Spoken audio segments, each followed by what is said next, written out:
The representation of space must be supposed.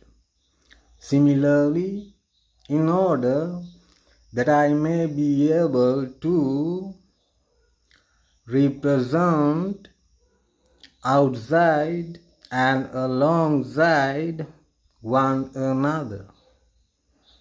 අද කෙලින්ම උදාහරණයකින්ම පටන් ගන්න පුළුවන් තත්ත්වයක් තමයි තියෙන්නේ.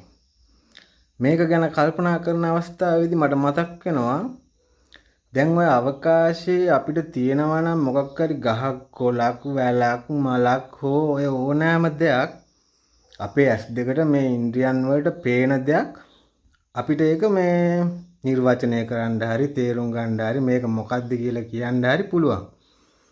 මම මේ කතා කරන රන්දයට අලියා කොහොමද කියලා පෙන්වුවා වගේ නෙමෙයි. ඉතින් ඕක ගැන කල්පනා කරද්දි මේ සමහර ඔය ඉගැන්වීම් වල සඳහන් වෙනවා මේ අපේ ඇස් වලට දකින්න බැරි විවිධ සත්තු, ගස් කොළන් අනම්මනම් ඔය එක එක જાතියේ දේවල් තිබ්බයි කියලා. ඔය අර ආදම් සහ ඒ වගේ ඇපල් කාපු කතාව සහ ඔය මොකද්ද ඔය තියෙන්නේ මේ තව කොහෙද ඔය සුර ලෝකයේ මොකද්ද ගහක් තියෙනවා ඔය ගස් වල ගෙඩි වල හදන මේවා වලින් මොනවද අමෘතය වගේ දේවල් තියෙනවා. ඔන්න ඔය වගේ විවිධාකාර පරසතු මල් එහෙම අනම්මනම් ඔය වගේ ගොඩාක් දේවල් තියෙනවා. ඉතින් ඕවා තිබ්බයි කියලා අපි අපේ ඇස් දෙකට දැකලා නැහැනේ. දැකලා නැති වුණාට සමහර වෙලාවට අපිට දැක්කා වගේ කියන්න පුළුවන්. ඉතින් මම හිතන්නේ ඒක ගැටලුවක් වෙයි කියලා. මොකද මේ ඒකේ තියෙන දේවල් එහෙම තිබ්බේ නැහැ කියලා ඒවා බොරු කියන්නත් බෑ.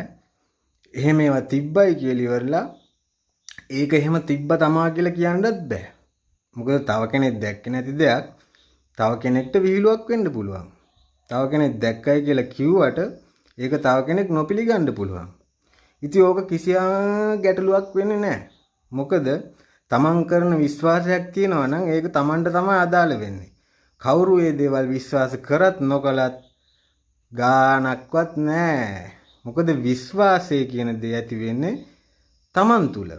අනුන් තුල විශ්වාසයක් නැති කරන්න ඕනේ කියලා කිසිම නියමයක් කොහෙකවත් සඳහන් වෙලා නැහැ. මම බොරුවක් කියනවා නම් පොඩ්ඩක් කල්පනා කරලා බලන්න හොයලා බලන්න පොත්පත්වල එහෙමද තියෙන්නේ කියලා. මම නම් දන්නේ නැහැ මොකද මම වැඩි පොත්පත් කියවන කෙනෙක් නෙමෙයි.